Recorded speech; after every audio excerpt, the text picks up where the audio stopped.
Bagaimana cara kita membuat kompos, bagaimana cara kita membuat pakan ternak di dalam satu rumah tangga.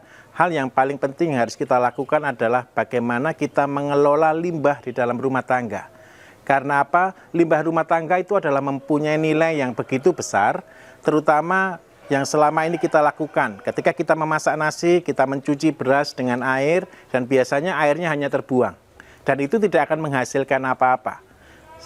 Sampah-sampah organik yang kita makan, sampah-sampah yang kita masak, biasanya juga cuma kita buang dan itu pun tidak menghasilkan apa-apa. Bagaimana kita bisa mengolah limbah rumah tangga untuk menghasilkan sesuatu? Kita harus mulai limbahnya kita atur terlebih dahulu. Kita menyediakan satu tempat seperti ini dan kita membuang semua limbah organik yang ada di rumah kita kumpulkan menjadi satu. Yang membuat ini terjadi proses fermentasi adalah ketika ada air beras di dalamnya. Air beras sangat bagus dalam pertumbuhan bakteri dan dia akan mengurai makanan untuk menjadi asam. Dalam kondisi asam, seluruh enzim, seluruh vitamin akan terurai tetapi tidak terjadi pembusukan. Pembusukan akan terjadi kalau tidak ada air beras. Karena itu betapa pentingnya air beras di dalam proses pembuatan pakan ini.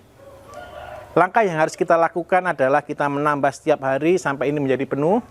Setelah ini penuh, baru kita akan mulai pisahkan yang air, yang padat untuk bisa pakan ayam, bisa untuk pakan ikan, bisa untuk pakan kambing. Dan ini sangat berharga dengan nilai yang sangat luar biasa ketika kita mengolahnya lebih lanjut. Jadi langkahnya setelah kita kumpulkan, yang kita harus lakukan adalah kita saring. Jadi kita pisahkan yang air dengan yang padat. Untuk yang berbahan plastik, berbahan kertas kita sisihkan karena dia tidak akan terurai di sini.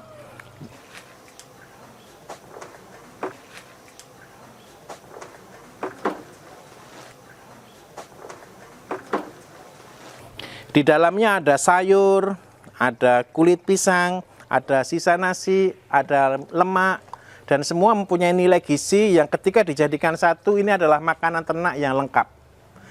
Yang menjadi masalah adalah biasanya rata-rata kita hanya memberikan atau membuang ini kepada ternak kita. Itu tidak akan menghasilkan apa-apa. Karena tidak ada proses fermentasi di dalamnya. Tetapi ketika proses fermentasi terjadi, maka semuanya akan mencapai hasil yang maksimal. Dan air yang kita buang seperti ini, dia akan menjadi pupuk yang sangat bagus. Di tahap berikutnya kita akan mengolah airnya menjadi pupuk organik cair dan akan bernilai luar biasa.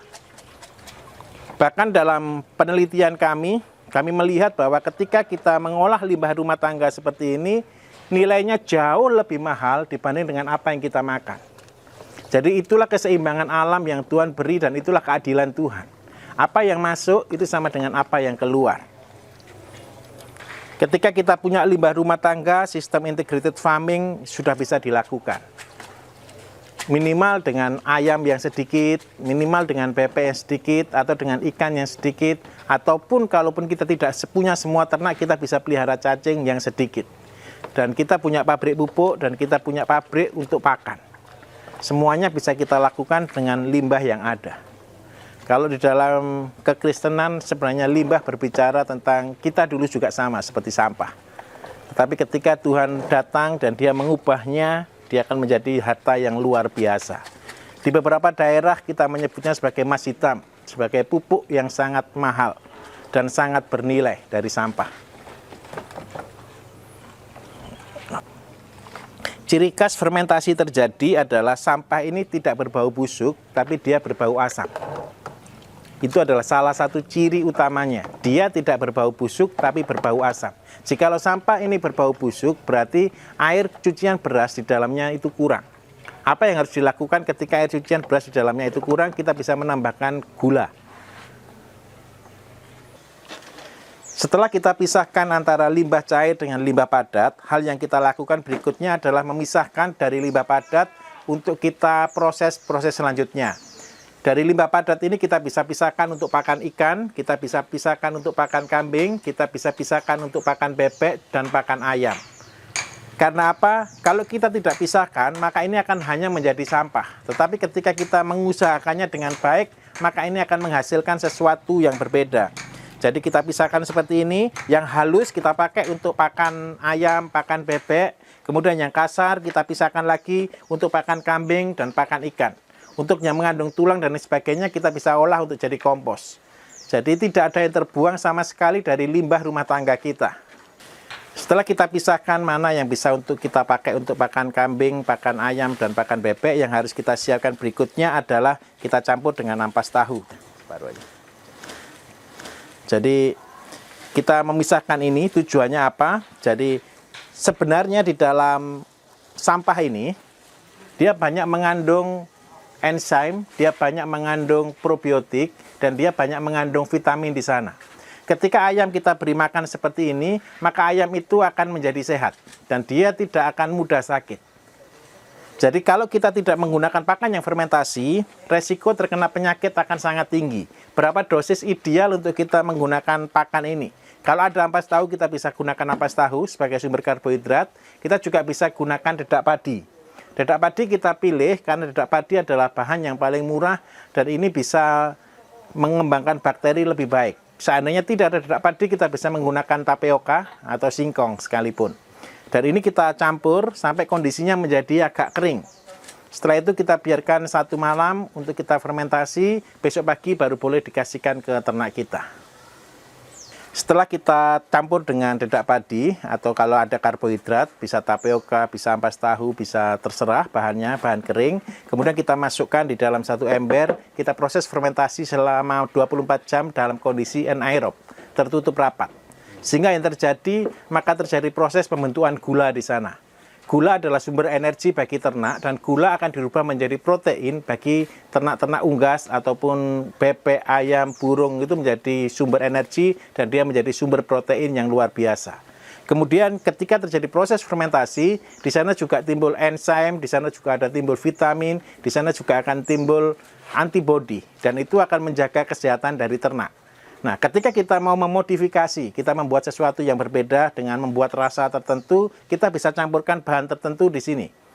Seandainya kita ingin ternak kita berasa bumbu, maka kita bisa campurkan di sini dengan bahan-bahan yang mengandung bumbu. Seperti ada kunyit, ada jahe, ada serai, ada daun jeruk nipis, kita bisa pakai di sini. Dan ini akan mempengaruhi di dalam metabolisme ternak itu sendiri.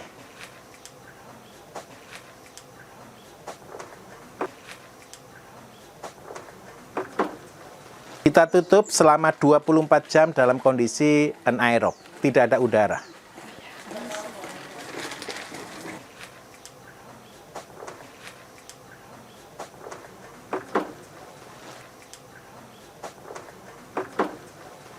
Jadi kalau untuk ayam, untuk burung, untuk kelinci, kita bisa campurkan macam-macam dan ciri utamanya satu, dia berbau harum.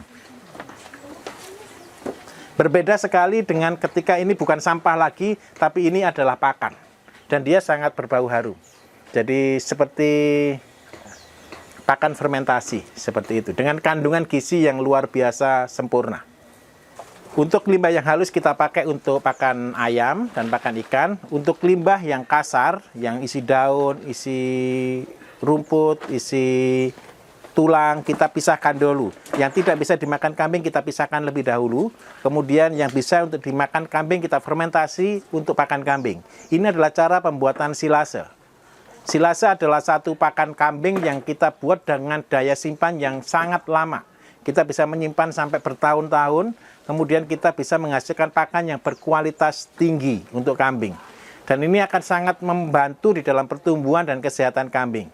Jadi kambing tidak akan berbau, kotorannya tidak berbau, dan akan pertumbuhannya sangat cepat dengan menggunakan pakan ini. Prosesnya sama dengan cara pembuatan pakan ayam, yaitu kita campur dengan dedak, cuma dicampur dengan gula. Kenapa kita tambahkan gula? Karena seluruh ruminansia senang dengan manis. Jadi dia senang dengan rasa manis, karena itu kita tambahkan gula.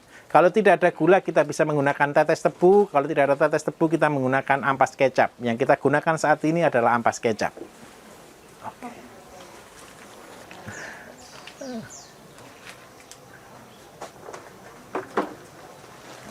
Setelah kita campur dengan ampas dan kita campur dengan dedak padi, kita masukkan dalam timba, kita tutup rapat dalam waktu minimal 24 jam dan kita bisa simpan dalam waktu yang lama.